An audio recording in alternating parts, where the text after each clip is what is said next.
la bienvenida a todos ustedes, colegas conectados desde muchos países de Latinoamérica, de América Central. Sabemos que también de América del Norte hemos recibido desde la sesión número 1 comentarios de más de 300 participantes con respecto a la primera sesión. Estamos todos aprovechando el confinamiento por el COVID-19, así que aprovechamos para dar esta nueva sesión de abordaje integral de la estimulación en GIS. En la sesión 1 compartimos los fundamentos y la evidencia clínica de este nuevo paradigma de la estimulación cardíaca. Esta nueva sesión, déjeme anticiparle, daremos un enfoque mucho más técnico y práctico, con el paso a paso de cómo llevar en la sala adelante un paciente que queremos implantar en GIS. Mientras le pido que contesten unas preguntas para poder conocerlos, qué especialidad hacen y de dónde nos están escribiendo, Fer, siguiente, paso a presentarle las ponencias y los que nos acompañan. ¿Sí? Acá tienen las preguntas para que respondan. Tienen que decir cuál es su especialidad y de qué país se están conectando. Bueno, la primera ponencia lo vamos a tener a Eric Hubelier. Es un honor tenerlo a Eric, el francés de los catéteres.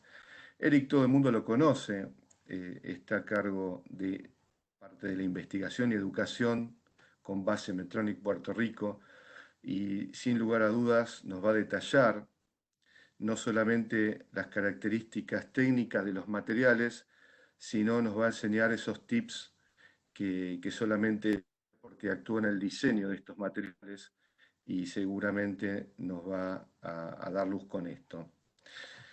Luego vamos a tener la presencia de Graciela Ahumada. Graciela es una especialista clínica con base en Medtronic en México, pero además es líder en un programa de estimulación en GIS, ¿sí? Acompañando a todos sus médicos no solamente en educación, sino también los acompaña en los implantes. Sin lugar a duda es una de las técnicas que más tiene participación en los implantes y nos va a dar una visión de la experiencia de cómo tenemos que preparar la sala y los pacientes desde ese punto de vista. Muchas gracias también, Graciela, por acompañarnos. Yo, Carlos Perona, voy a hacer la tercera presentación. Voy a hablar de técnica de implante en el paso a paso. Y después contamos también con la presencia de mi coequiper Raúl Garillo, que va a tomar todas las preguntas que ustedes hagan, porque tienen la oportunidad de ir haciendo preguntas para cualquiera de las ponencias. Y de esa manera, cuando terminemos las ponencias, seguramente vamos a darnos un espacio un poco más largo que la sesión anterior para compartir nuestra experiencia. Acá acaba de terminar el punto de las preguntas, así que bueno, sin más los dejo con Eric Hubelier, con la primera ponencia, los materiales. Adelante, Eric, muchas gracias. Gracias, Carlos. ¿Me escuchas? Perfecto. Muy bien. Bueno, abrazos virtuales a todos desde Puerto Rico, así que gracias por compartir y estar con nosotros en esta noche de hoy. Carlos ya me presentó, así que podemos seguir con la próxima, Fer. Bueno, en esta diapositiva pueden apreciar una ilustración de las tres plataformas principales que usamos hoy en día en la construcción de cable electrodos. En la parte superior pueden apreciar lo que se conoce como la plataforma multilumen, que se encuentran en los cables de cardiodesfibrilador. En la parte intermedia de la diapositiva pueden ver la parte coaxial, que se encuentra para la mayor parte de los cables utilizados para la bradicardia. Y en esta diapositiva les estoy enseñando ya en la extrema derecha una plataforma conocida como 4074, Capture Sense pasivo, 4076, Capture Fix activo, los dos en poliuretano. Van a ver, ¿no? Grado de tonos de azul, de verde y de amarillo. En la parte inferior van a ver el 5076, plataforma activa, Capture Fix. Y obviamente en la parte derecha de la diapositiva van a ver la plataforma conocida como corradial, utilizada extensivamente en la insuficiencia cardíaca y en las plataformas Attainability, Performa y Stability, si trabajan con nosotros con Medtronic. Próxima.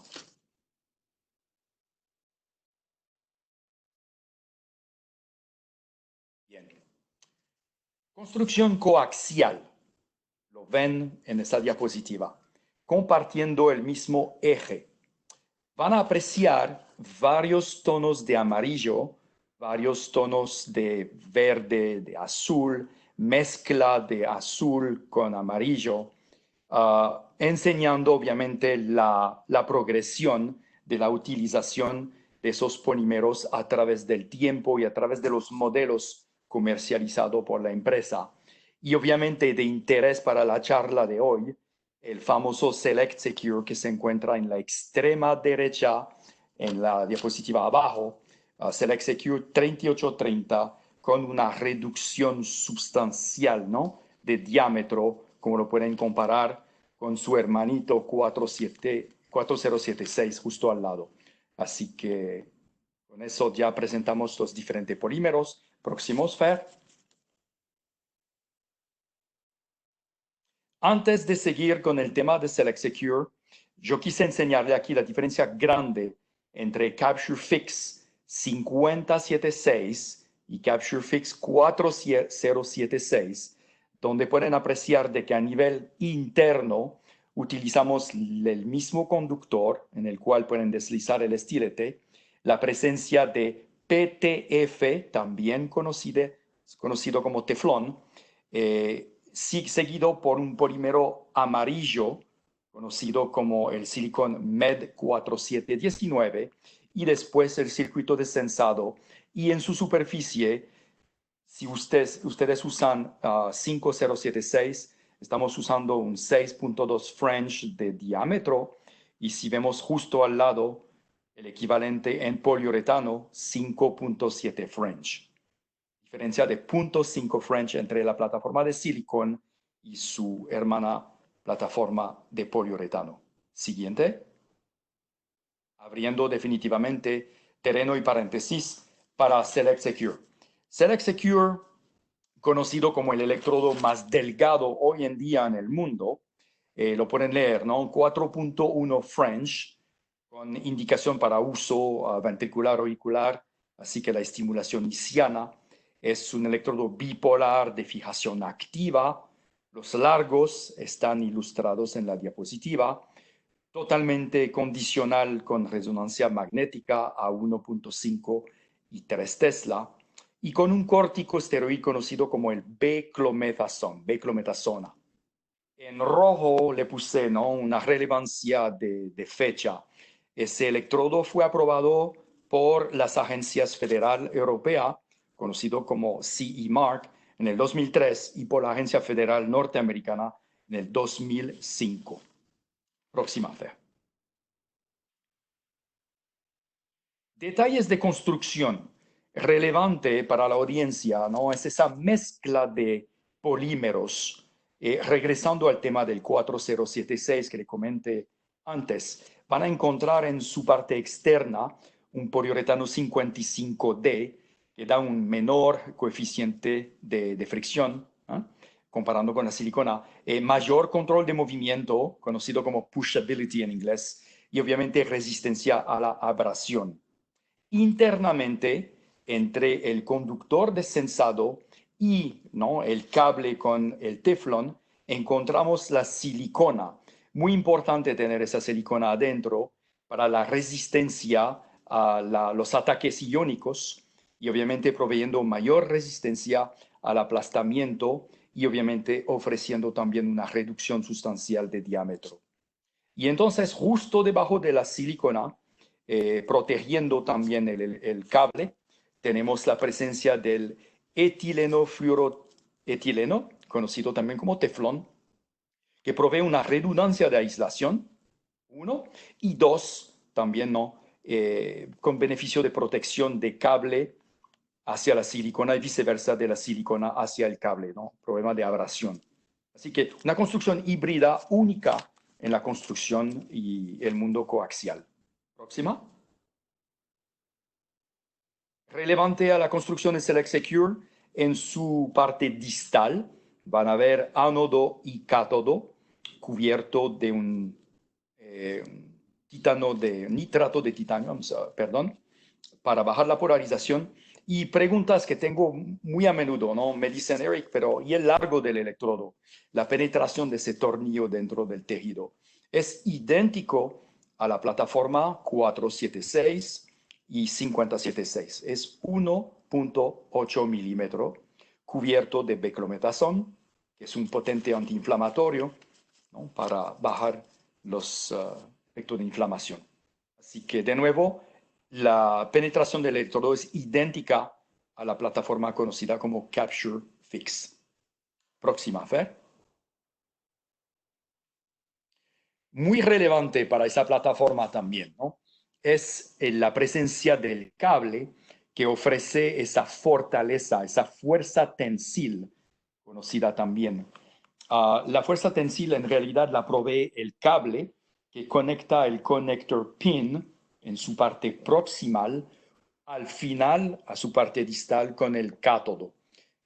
Conocido como Tensilock, ofrece de nuevo esa fuerza tensil y preserva la integridad del cuerpo durante la extracción, ¿no? Yo no sé si ustedes ya tuvieron en la audiencia experiencia con la extracción de este tipo de electrodo.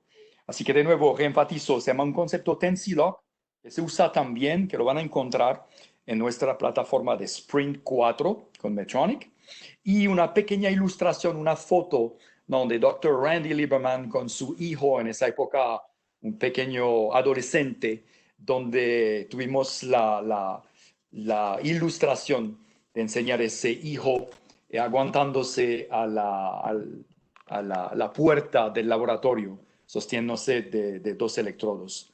Así que demostrando de nuevo la fuerza tensil de esa construcción. Próxima, Fer. Bueno, relevancia de biocompatibilidad a tipo de información para que vean de que cuando empezamos a diseñar ese tipo de producto, ese electrodo, fuimos a buscar obviamente materiales que ya se estaban utilizándose, como la plataforma Capture Fix, Capture Sense, materiales obviamente ya aprobado por la agencia federal. La única diferencia fue de nuevo el corticosteroide, que ya también en esa época se estaba usando con el cable Attain Starfix para la aplicación de insuficiencia cardíaca. Próxima, Fer. Punto de calidad, punto de, vamos a decir, confiabilidad. Aquí le estoy enseñando curvas de confiabilidad, donde pueden ver la diferencia grande entre 5076 Capture Fix y obviamente Select Secure 3830. Para su conocimiento, usamos obviamente un enfoque pasivo por el análisis de producto devuelto, pero tenemos también monitoreo activo, conocido como el registro de seguimiento prospectivo. Así que alimentamos esa estadística para comparar definitivamente las dos curvas. Y usamos también ese monitoreo conocido como CareLink, donde tenemos ya 80 países alimentando datos y tenemos 1.4 millones de pacientes que nos permiten definitivamente de monitorear ese comportamiento de confiabilidad de esos productos. Siguiente, Fer. Bueno, abandonamos la plataforma de electrodos, atacamos los sistemas de entrega. Aquí pueden ver la primera generación de sistema de entrega deflectable, conocida como C304, introducida en el mercado en los años 2005-2006. Pueden apreciar de que eran para aplicación auricular, ventricular, con diferentes curvas. De nuevo, deflectable, así que un plano, pero obviamente con la flexibilidad de variar la curva distal. Siguiente, Fer. Años después, en el 2018, llegamos a ofrecerle una plataforma conocida como C315 HIS. Diferencia grande en su parte proximal. Ustedes van a ver la presencia de una válvula hemostática que no tiene la plataforma anterior C304, así que eso es una ventaja. Tiene un port para hacer el flush, pero no tiene, como le mencioné, ¿no? esa flexibilidad de cambiar las curvas a nivel distal. Pero sí, esa plataforma C315 HIS provee una doble curva, doble plano. Una primera curva conocida como curva proximal y la curva distal, haciendo despegar la punta del electrodo hacia la pared posterior, buscando el haz de HIS. De nuevo, disponible desde el 2018 y aprobado por las agencias federales como una alternativa para la estimulación hisiana. Próxima, Fer. Aquí bien sencillo, comparando C315 a la izquierda, C304 a la derecha. Diferencia grande, C304 deflectable. Introducer, no tamaño. Obviamente la plataforma deflectable es un poquito más gruesa, 9 French. Y la estadística que pueden ver en la diapositiva, no voy entonces a leer línea por línea, la pueden interpretar a medida que estamos visualizando la diapositiva. Próxima, Fer. Bueno, más aún cerca de la fecha de hoy, el año pasado en mayo tuvimos esa buena noticia también de presentarle esas curvas híbridas conocida como C304 HIS, donde mezclamos la flexibilidad de cambiar la curva proximal con la manga del catéter y obviamente la segunda curva, copiando lo que habíamos diseñado en la generación C315 HIS. La segunda curva no es deflectable, pero sí orienta la punta del electrodo cátodo y ánodo de nuevo hacia la región hisiana. De nuevo disponible desde el año pasado, en mayo 2019.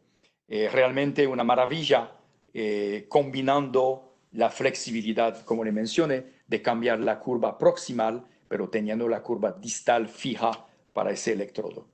Próxima, Fer.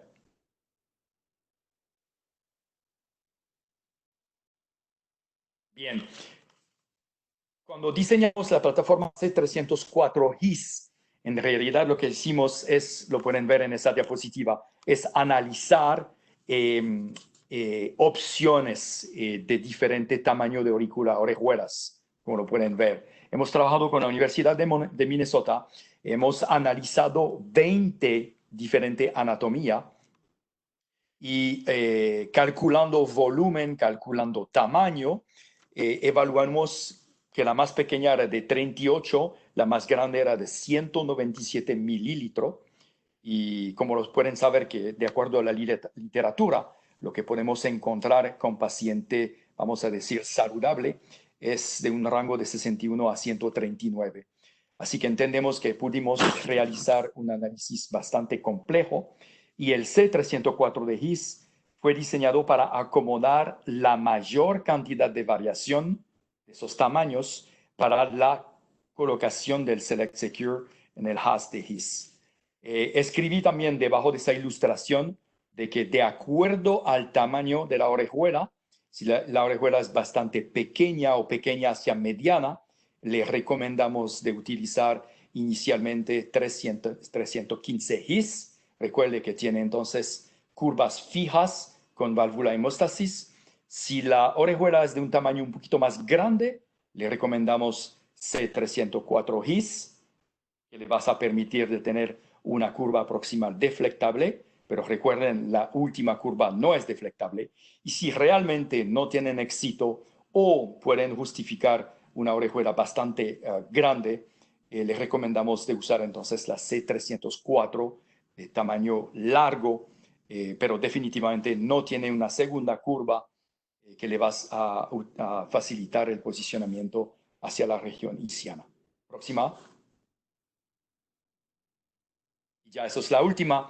Es un resumen de la característica de esas tres plataformas de catéteres o sistema de entrega, donde pueden ver el C304 His a su extrema izquierda, C315 His, curvas fijas que no son deflectables, y C304, de nuevo, curvas deflectables, pero no tienen la segunda curva apuntando hacia la región isquiana.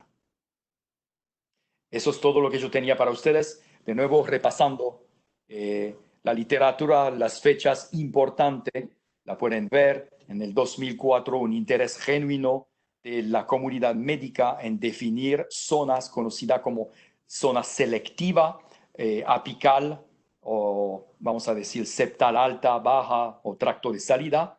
En el 2004, próxima. 2006, los primeros estudios realizados a nivel multicéntrico con un catéter deflectable, una curva, no había opción para aurícula ni ventrículo, así que fue retante, pero ya ven de que en el 2006 había esos intereses. Próxima. 2006 en Italia, haciendo ya muchas publicaciones con el uso de Select Secure, empezando desde noviembre. Y entonces la próxima FER, que sería la última. Bien, aquí ven ver 2017, 2018 y finalmente 2019 con la aprobación del HIS C304. Bien, paso la batuta a Graciela o a Carlos. Hola. Muchas gracias, Eric. Seguramente con esta gran ponencia generas algunas dudas y van a querer escribirte algunas preguntas. Así que te pido que te quedes conectado para contestar y acompañar. Estoy aquí con ustedes. No hay problema. Gracias. Muchísimas gracias. Ahora damos paso a Graciela. ¿Qué tal, Graciela? Por favor, buenas tardes, necesitamos saber cómo armamos un implante en GIS. Bueno, muchísimas gracias, Eric, por esta espléndida explicación del material. Ahora yo me enfocaré en los aspectos técnicos relacionados al implante. La siguiente, Fer, por favor. Me gustaría iniciar con un par de detalles a considerar que son muy importantes y hay que llevarlos a cabo antes del implante. Número 1 es ir con todo el material que se pueda necesitar. Y es que, como ya se ha mencionado antes, según el tipo de GIS que podamos encontrarnos, podemos tener diferentes escenarios y debemos de estar preparados para lo que nos podamos encontrar. Si hablamos de baja energía, por ejemplo, aparte de todo lo listado, debemos de considerar también tener disponibles generadores de plataformas analógicas como Adapta o Atesta y de plataformas digitales como Advisa y Astra, ya que el valor de la sensibilidad es diferente en cada plataforma y dependerá en gran medida de la onda R que logremos obtener en el implante. Más adelante seremos un poco más específicos. Y la siguiente, Fer, por favor. El otro detalle muy importante es que todo el equipo tenga clara la estrategia, ya que tal vez la intención inicial era estimulación gisiana, pero podemos terminar estimulando otra estructura o en un resincronizador convencional. Esto irá muy de la mano de las tres preguntas que están en la pantalla. La indicación para saber el escenario al que nos estamos enfrentando, si tenemos o no bloqueo de rama y tener las debidas precauciones y la expectativa que queremos lograr en el implante. La siguiente, Fer. Una vez alineados los detalles previos, será el momento de entrar en sala y apoyarnos en el polígrafo para empezar.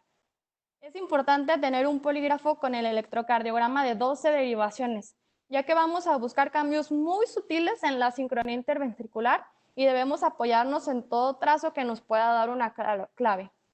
De igual modo, nos vamos a apoyar en el analizador, pero debemos, más adelante vamos a explicar más a fondo qué señales debemos de buscar en qué lado. Entonces, en el polígrafo vamos a tomar las mediciones basales. Los datos más importantes antes de estimular el GIS son el ancho del QRS y la morfología del mismo, así como el intervalo HB.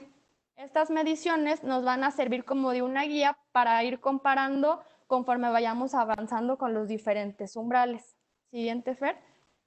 Esta sería la pantalla que idealmente tendríamos que ver en nuestro polígrafo al inicio de la sesión. Aquí podemos ver las 12 derivaciones, un par de canales destinados al catéter tetrapolar de mapeo y un último canal que tenemos en esta pantalla va a estar destinado al electrodo 3830, en el cual desde el polígrafo vamos a ir viendo la señal mapeada desde el electrodo de GIS. La siguiente, Fer. Aquí vemos la programación en la pantalla del polígrafo, cómo tendríamos nuestros canales. Otra vez, las 12 derivaciones, dos canales para el catéter tetrapolar y un canal de GIS. Nuestra recomendación es un filtro pasaaltas de 30 Hz y un pasabajas de 500. La configuración de los filtros va a depender mucho del tipo del polígrafo que se utiliza en cada caso y el ruido eléctrico que pueda tener cada sala. Pero en nuestra experiencia es una sugerencia de filtros que nos han dado muy buenos resultados para el electrodo. La siguiente. Una vez mencionados los ajustes del polígrafo, vamos a mencionar ahora los ajustes en el analizador. Para poder ver mejor las señales durante el implante, la velocidad de barrido se programa más rápido, normalmente a 50 milímetros por segundo, pero este valor puede ser variable según la preferencia de cada implantador. Lo que sí es una constante es que las mediciones de GIS las haremos en el canal auricular de la programadora, ya que además de utilizar otro tipo de filtro, permite programar el valor de la sensibilidad en el valor mínimo, que es 0.25, lo que nos asegura ver la mayor cantidad de señales posibles. Entonces, los cambios que se hacen son en el canal auricular y son el ancho de impulso en un milisegundo y la sensibilidad en el valor mínimo permitido, o sea, 0.25 milivoltios. La siguiente, Fer, por favor. Estas son una serie de conectores que van desde el analizador hasta el caimán estéril donde se conecta el electrodo 3830. Y son los que nos van a permitir estimular desde el analizador al mismo tiempo que visualizamos la señal en tiempo real, tanto en el polígrafo como en el analizador. La siguiente. Así sería como lo veríamos en sala. La conexión de arriba es la que va directo al caimán y el caimán al electrodo 3830 y la conexión de abajo es la que va hacia la analizadora de Medtronic usando el pinbox del polígrafo. Y listo, así armamos el puente para el electrodo 3830. La siguiente, Fer. Cabe mencionar que el único de los conectores mostrados anteriormente que no es manufacturado por Medtronic son los jumpers, porque este accesorio viene integrado normalmente con la mayoría de polígrafos. En caso de que la sala no cuente con jumpers, es importante comunicarlo al personal de Medtronic. Igual el personal de Medtronic tiene que preguntar para poder hacer la conexión de esta manera antes de comenzar el implante y no perder tiempo o tener ruido una vez iniciado el procedimiento. La siguiente, Fer, por favor. Esta pantalla sería como veríamos el polígrafo de las 12 derivaciones, seguido por el mapeo intracardíaco desde el electrodo 3830. En la mayoría de las salas logramos una señal que es muy limpia y se pueden guiar fácilmente desde ahí. La siguiente, Fer, por favor. También esta va a ser otra muestra de la pantalla donde tenemos el GIS bien identificado y como pueden ver, aparte se está midiendo el QRS. Y en la siguiente diapositiva es como lo veríamos directamente desde el analizador, el canal de abajo.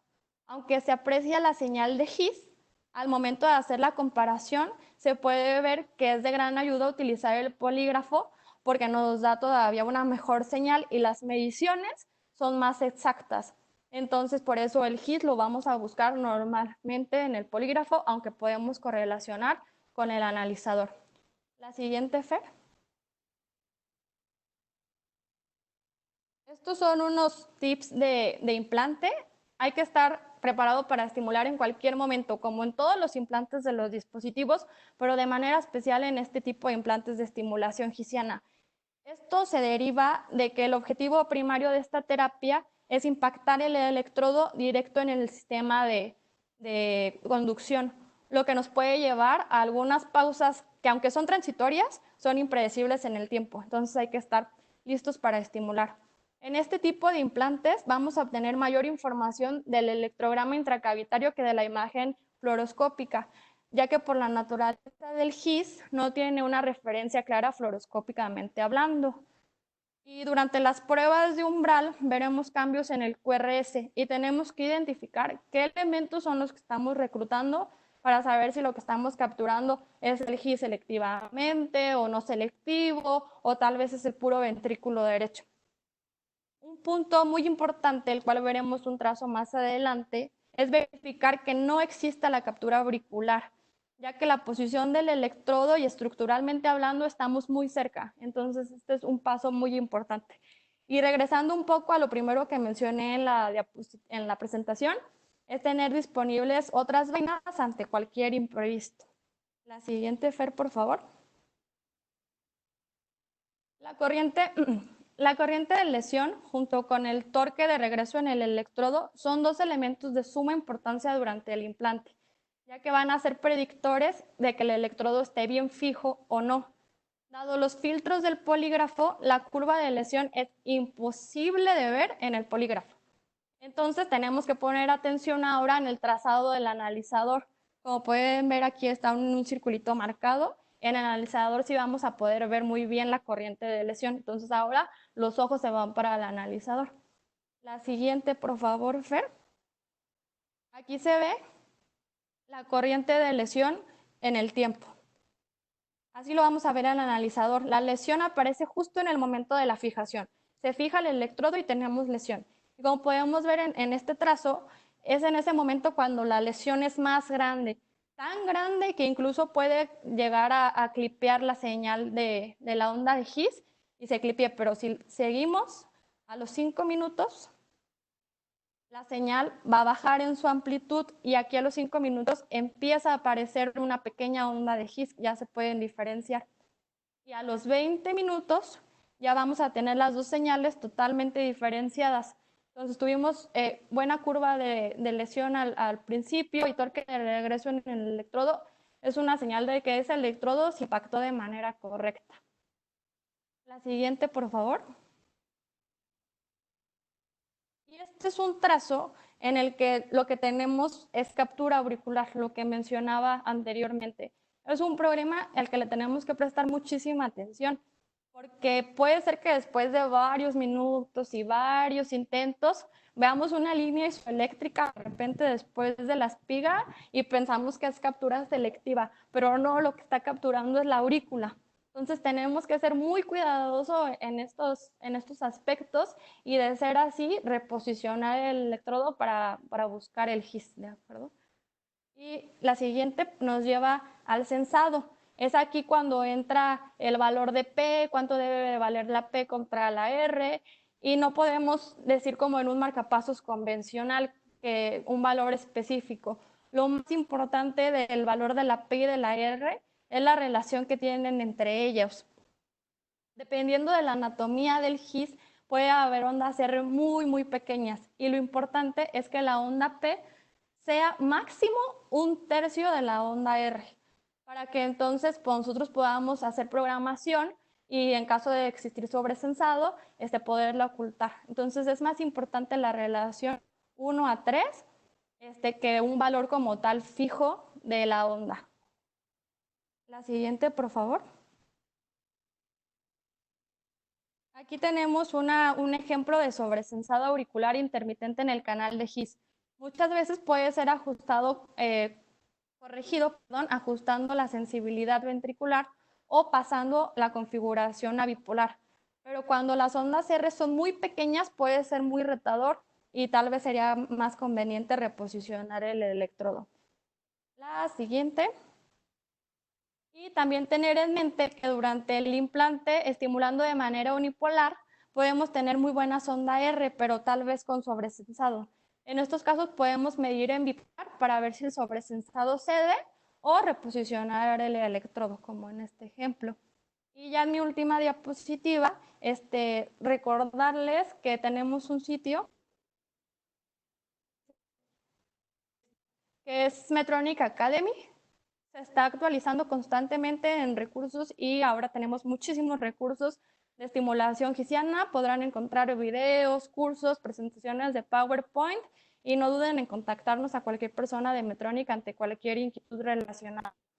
Y ya por último, como conclusión, al menos del lado técnico, les podría decir que no nos podemos quedar con ninguna duda. Hay ocasiones en que los implantes van a ser muy largos y tal vez veamos cosas que no son, pero ante la duda es mejor repetir, repetir y repetir hasta estar seguros. Y listo. Ahora es momento de escuchar al doctor Carlos Perona, quien, dada su enorme experiencia, nos explicará de manera espectacular los aspectos clínicos del implante. Muchísimas gracias, Graciela.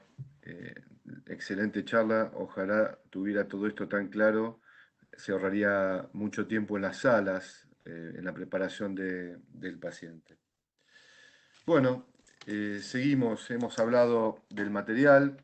Eric nos presentó este catéter especial y las vainas que tenemos disponibles. Hemos hablado de la preparación del paciente en la sala, el polígrafo y todo el apoyo que nos tienen que dar los representantes clínicos durante el implante. Y ahora vamos a hablar del paso a paso, cómo utilizamos todos estos materiales para hacer los implantes. Esa fue la diapositiva de mi conflicto de intereses. Y también quiero hacer un parate antes de implantar.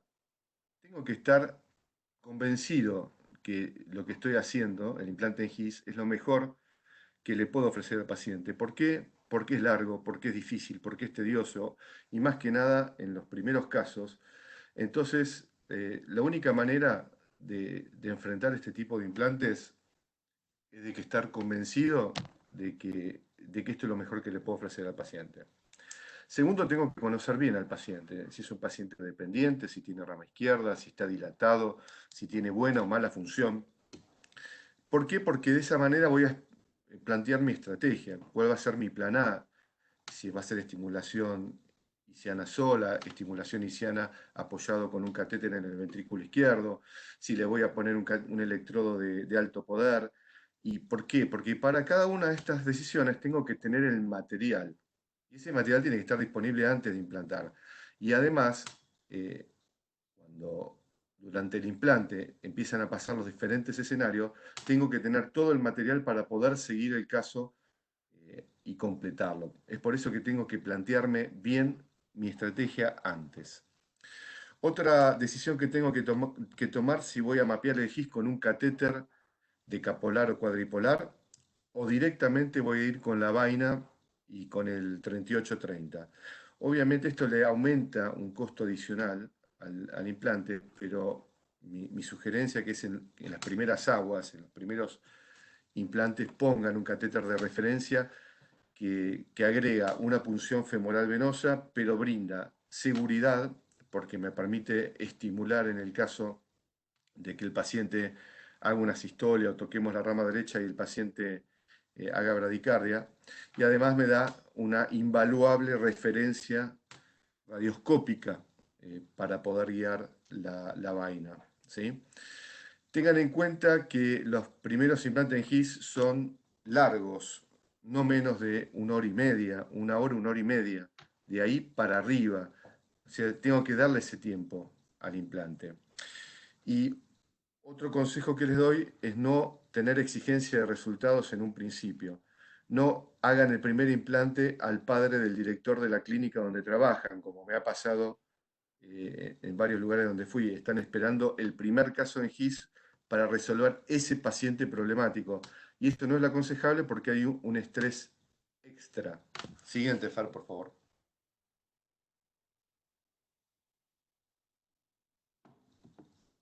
Bien, cuando hablamos de estimulación en GIS, ¿a qué nos referimos? Bueno, a emplazar un catéter en la punta del triángulo de Koch, como ven en los videos.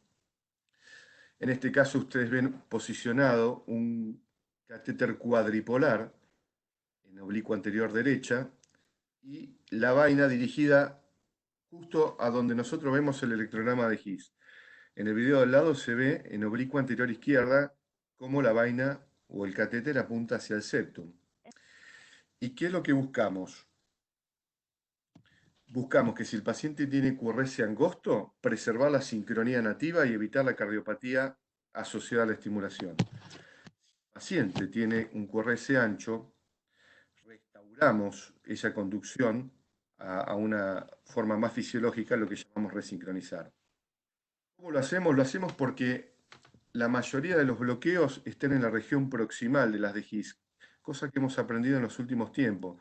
Entonces, si emplazamos un catéter cerca del haz de His y le damos la energía, el voltaje necesario, podemos hacer un bypass eléctrico a la zona de bloqueo y reclutar las ramas que en ese momento estaban bloqueadas. Principalmente nos interesa la rama izquierda, que es la que principalmente sincroniza el ventrículo izquierdo. La siguiente, Fer, por favor. Como en la resincronización biventricular clásica, el lado izquierdo es el lugar de elección, es donde los materiales están diseñados para ir y las curvas son muchas más fisiológicas. Sí se puede hacer también del lado derecho, obviamente que hay que hacer un reshape, hay que preformar nuevamente la vaina, la C315, acá le dejo una imagen de cómo hacerlo, hay que hacer esa curva proximal para sortear mejor la curva de la subclavia derecha. Ahí ven en una posición radioscópica cómo quedaría la vaina, en este caso ya el catéter emplazado. ¿Sí? Elijan siempre el implante del lado izquierdo. Siguiente, Fer. Para elegir la vaina adecuada, bueno, Eric ya nos habló. Mi plan A siempre es la C315 GIS. ¿Por qué? Porque es la que va sola al septum. Es muy fácil de implantar y además me genera una facilidad extra en el momento de impactar el catéter. Obviamente que si enfrento a un paciente dilatado, tengo que tener alguna de las versiones deflectables. Yo tengo experiencia con la C304 convencional porque la C304 GIS no está disponible en Argentina por el momento. Sé que en algunos países de Latinoamérica ya está disponible y ahí la he utilizado. Ninguna duda de que tener la doble curva, tanto la deflectable como la curva que apunta al septum, da un posicionamiento superador con respecto a la C304 convencional. Siguiente. Con respecto al acceso venoso, se puede hacer tanto por disección de la vena cefálica como punción habitual en la vena axilar o subclavia. Se aconseja, obviamente, punciones separadas para que los catéteres no se pongan solidarios. Una vez hecha la punción, podemos avanzar directamente la vaina o mejor un introductor 7 French en el caso de la vaina C315 GIS o un introductor 9 French en el caso de la C304. Primero se aconseja poner el catéter de GIS y después el catéter de la aurícula, porque puede molestar el catéter de la aurícula para el posicionamiento del GIS. En este caso también es conveniente ya tener el catéter de mapeo, si voy a utilizar un catéter cuadripolar desde vía femoral, o algunos aconsejan poner el catéter de la aurícula de backup en el ventrículo durante el implante y cuando termino el implante lo subo a la aurícula en el caso de pacientes principalmente con bloqueo de rama izquierda o bloqueo dependiente de estimulación. Son las dos decisiones y caminos que podemos tomar. Sergio Pinsky dice que también podemos dejar una tercera cuerda de backup por si sucede alguna catástrofe al cortar la vaina, cosa que realmente es raro en este tipo de implantes. Siguiente, por favor. Bien, Una vez que tengo la vaina adentro, le quito el dilatador y le quito la cuerda y la vaina se arma en la aurícula derecha. Y si el mango está para abajo, la punta necesariamente está apuntando al septum. Eso es algo grandioso del diseño de esta vaina. En ese caso avanzo el catéter 3830 y expongo lo menos posible la puntita, menos del anillo. Fíjense en la diapositiva el detalle de la vaina que llega hasta el anillo. De esta manera transmito mejor el torque de la vaina sobre la punta del catéter. A mí me gusta trabajar en oblicuo anterior derecha, pero hay algunos que prefieren trabajar en frente. Y en ese momento busco el potenciar el electrograma del haz de His. Busco una relación aurícula-ventrículo 1,5. Fíjense ustedes el electrograma, la aurícula prácticamente no se ve. Ojalá tengamos un buen electrograma de His. Si vemos una aurícula, una relación 1:3, es que estamos del lado demasiado proximal, demasiado auricular, tengo que avanzar todo el sistema. Si tengo una R mayor de 5, probablemente esté muy ventriculizado y tenga que retirar el sistema. En los casos que no consigo ver electrograma de His, es importante hacer pace mapping con alta salida, con 5 o 10 voltios, con 1 milisegundo ancho de pulso, para ver si logra hacer la estimulación parisiana, la habitual que hacemos en los estudios electrofisiológicos, y obtenemos un angostamiento del QRS. En ese caso es que seguimos para implantar. Hay algunos casos en que la vaina no llega a la parte superior del triángulo de Cos donde transcurre el His, entonces necesito preformar nuevamente, cambiar la forma de la vaina o cambiar a una vaina deflectable. Antes de impactar es buena práctica confirmar en oblicuo anterior izquierda la posición del electrodo con respecto al septum, tengo que estar perpendicular. Siguiente, Fer, por favor. Bueno, acá tengo un video de cómo tengo que hacer esquemáticamente las cosas. Una vez que mapeo, no suelto la vaina, mantengo el torque y el apoyo, ahí hago el mapeo, en este caso tengo un excelente potencial de His y prácticamente no tengo aurícula, y es ahí donde pienso en fijar el catéter después de estimular, ¿no? Fíjese cómo se impacta el electrodo, se mantiene fija la vaina con unos dedos, una mano gira el catéter y el otro sostiene el torque para que no vuelva. Y fíjense, cuando termino de fijarlo, suelto el catéter y el catéter tiene que volver 1 o 2 vueltas. Esto es muy importante porque me asegura que le transmití tensión y torque al catéter al impactarlo al septum. Luego hago la medición de los umbrales, me fijo la onda de lesión y luego, cuando tengo buenos umbrales, corto con la cuchilla la vaina.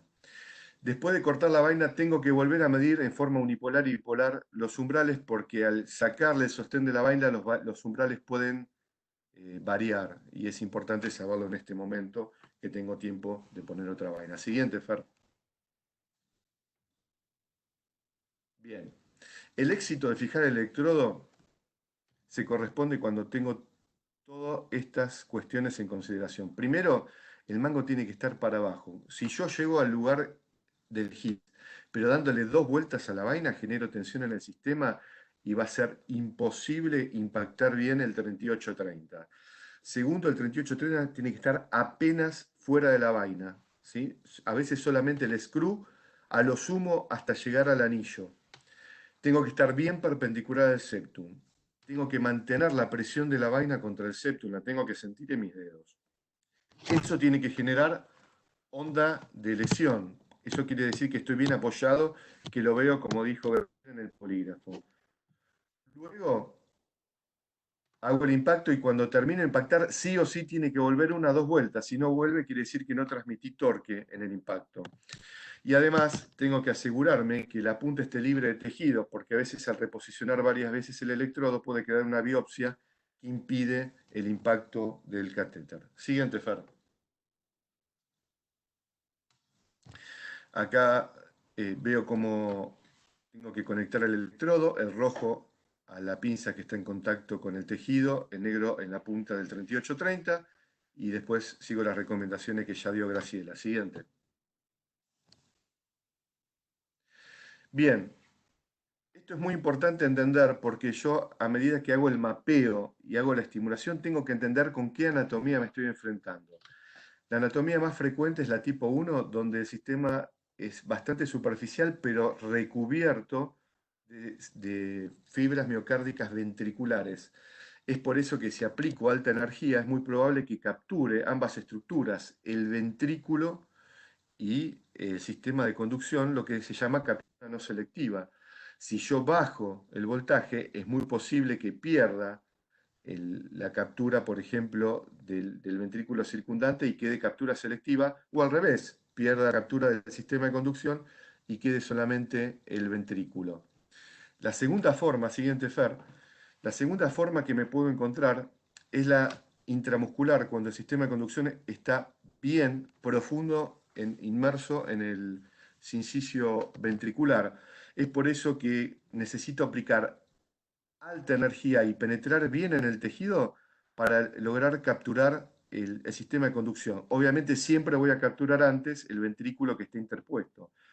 Cuando bajo la energía, lo más probable es que pierda la captura del sistema de conducción y pase un QRS ancho, ¿sí? Porque solamente voy a lograr la captura del ventrículo superficial. La tercera forma, Fer, pasá por favor, es cuando el sistema de conducción está prácticamente desnudo. Entonces es muy fácil, primero mapear el GIS y después con poca energía puedo obtener captura selectiva o no selectiva. ¿Sí?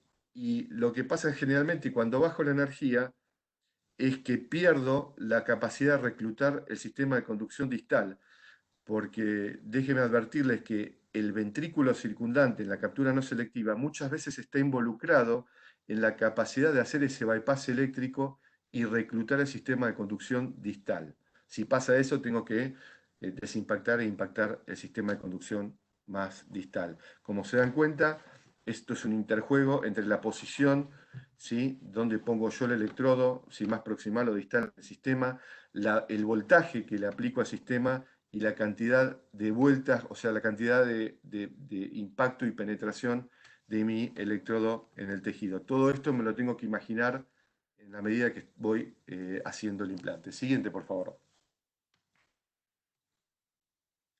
Bien, una vez que impacté el catéter, fíjense en este caso la relación que tiene en oblicuo anterior derecha con respecto al catéter que ingresa por femoral, hago la medición de los umbrales.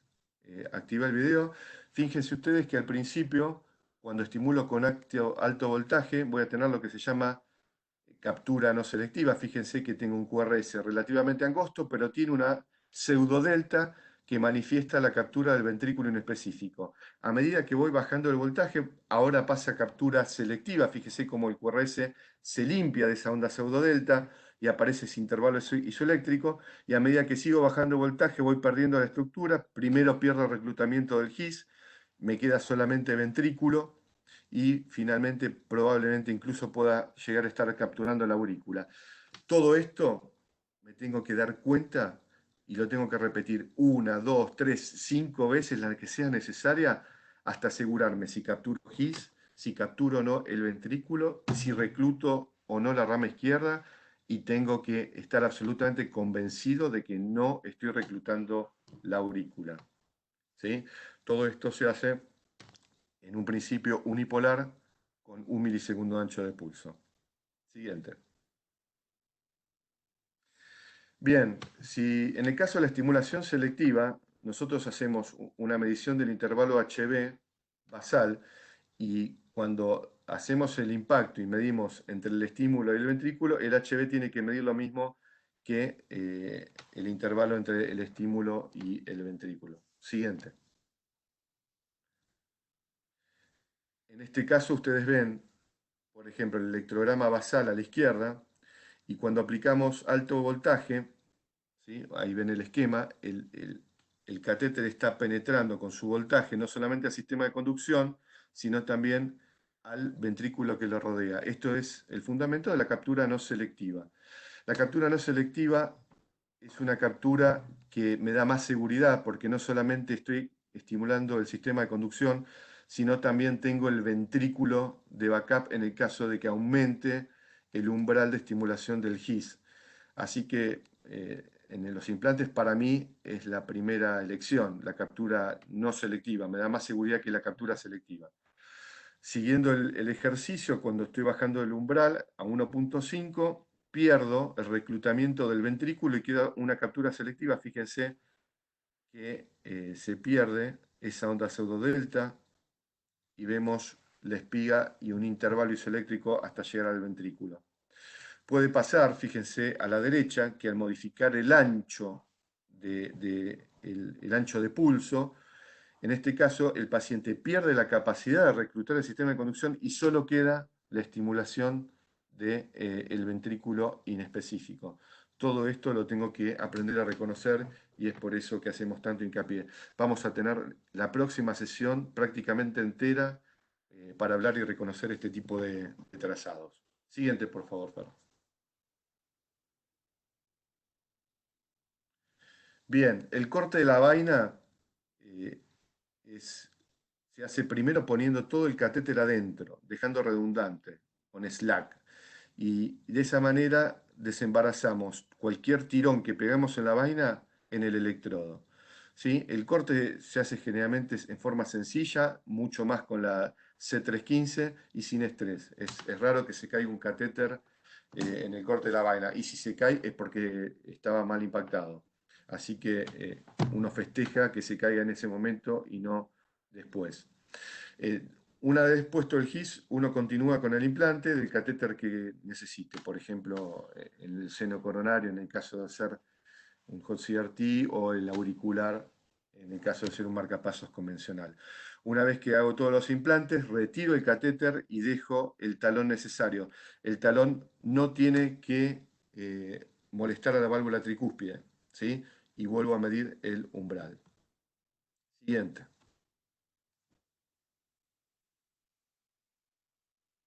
Bien, acá les pongo un cuadro con todos los escenarios posibles que pueden pasar, que si no llego a la zona, cómo tengo que hacer. Acuérdense de evitar la captura auricular. El umbral alto es bastante frecuente. Un umbral normal es por debajo de 2 voltios con 1 milisegundo. No acepto umbrales por encima de 2.5. Y acá tengo cada una de las cosas que uno puede hacer en el caso de que se presenten estos escenarios. Si no logro angostar el QRS, es posible que tenga que reposicionar el electrodo de manera más distal. Uno tiene que plantear también un tiempo razonable y si el implante se prolonga, uno tiene que pasar al plan B que ya lo pensó de antemano. Siguiente, por favor.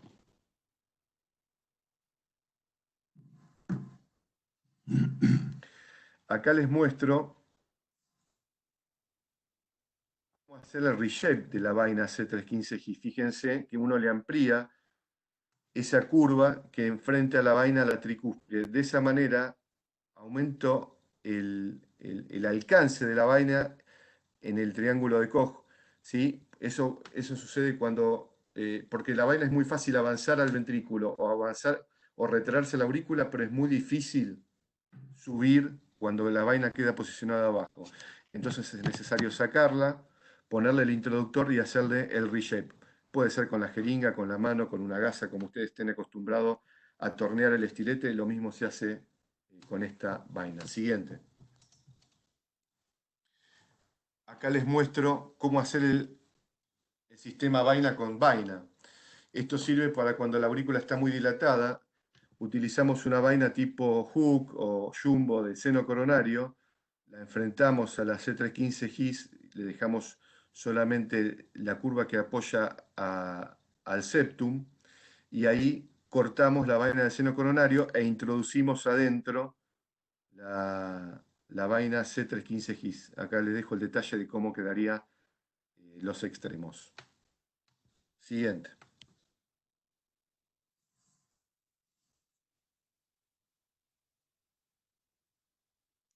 Bien, entonces una vez que terminamos el implante, corroboramos en el polígrafo, en el electrocardiograma, que esté la captura del GIS, si es selectivo o no selectivo, y si el reclutamiento de rama izquierda, y volvemos a corroborar que no haya captura auricular. Siguiente. El implante en GIS tiene una curva de aprendizaje y vemos cómo se reduce el tiempo de radioscopía a medida que van avanzando los casos y cómo mejoran los umbrales. Entonces nos damos cuenta que los umbrales no solo tienen que ver con una disposición anatómica, sino también con la expertise del operador. El éxito, como lo señalé en la sesión pasada, el éxito overall es del 81% de éxito de implante. Si enfrentamos un paciente con QRS angosto, ronda el 90%. En los casos de bloqueo AB completo o QRS ancho, ronda el 70-75%. La necesidad de revisión del electrodo asciende al 5 al 10% con una media de 7.5, la mayoría por aumento patológico del umbral del implante GIS, lo que no quiere decir asistolia. El sensado promedio es de 2.3 milivolts. Siguiente. Bien, hay otras técnicas de implante que están descritas, por ejemplo, la estimulación directa de la rama izquierda, donde uno puede avanzar e impactar el electrodo y de esa manera capturar selectiva o no selectivamente la rama izquierda. Esto puede ser una alternativa que muchos colegas hacen para ciertos casos seleccionados o alternativa al implante en GIS. Siguiente.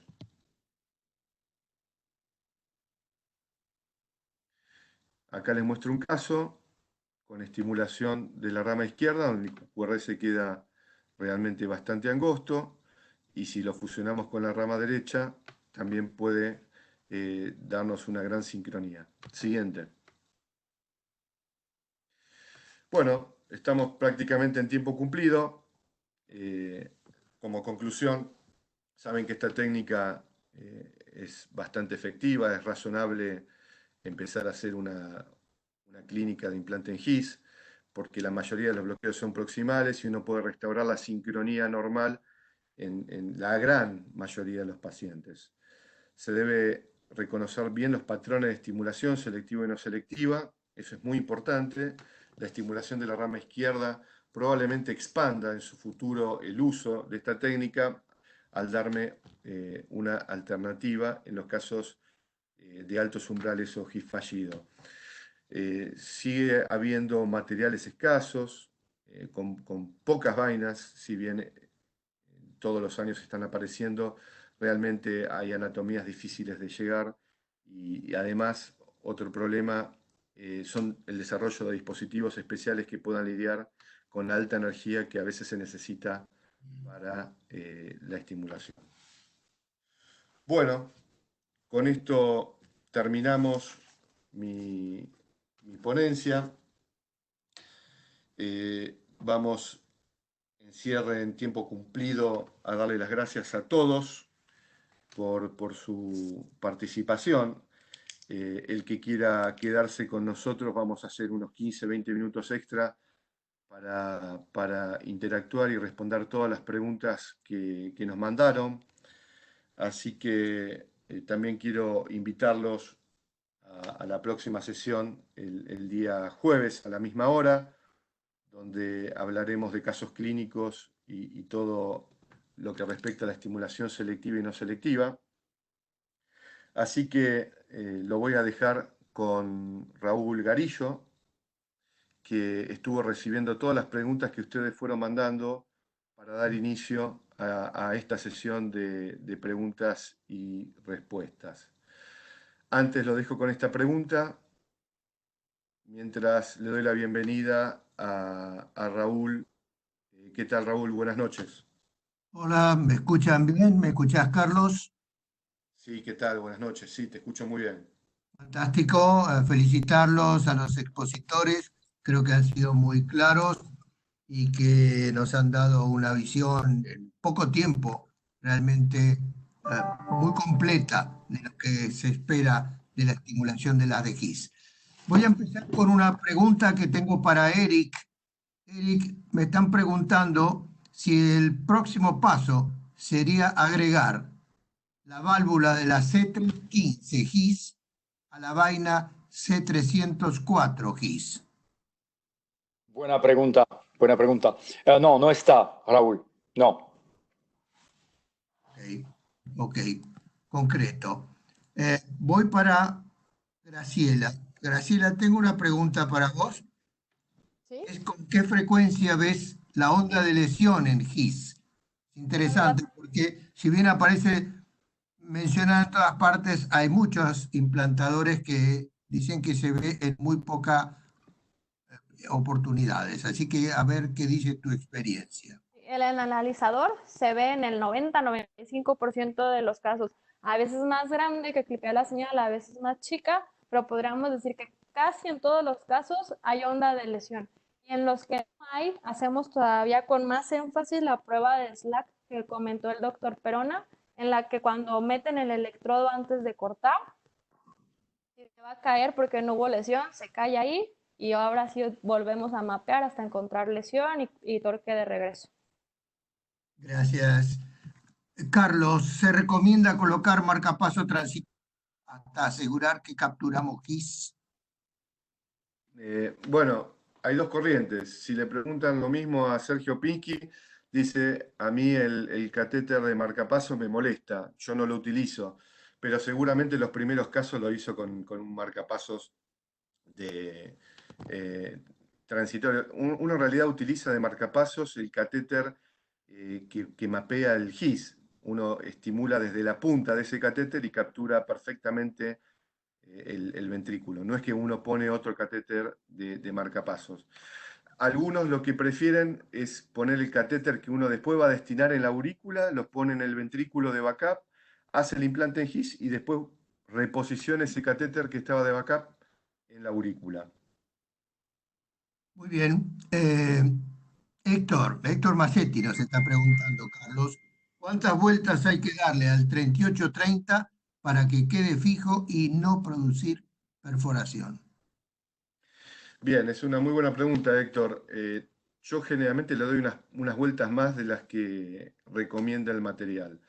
El material dice que entre 4 y 6 vueltas se tiene que haber impactado todo el screw. Yo en ese caso mido umbrales y mido onda de lesión. Si está todo bien, a veces le doy una o dos vueltas más. Terminan siendo entre 6 y 8 vueltas. La perforación realmente es muy raro y más si estamos bien posicionados en el septum.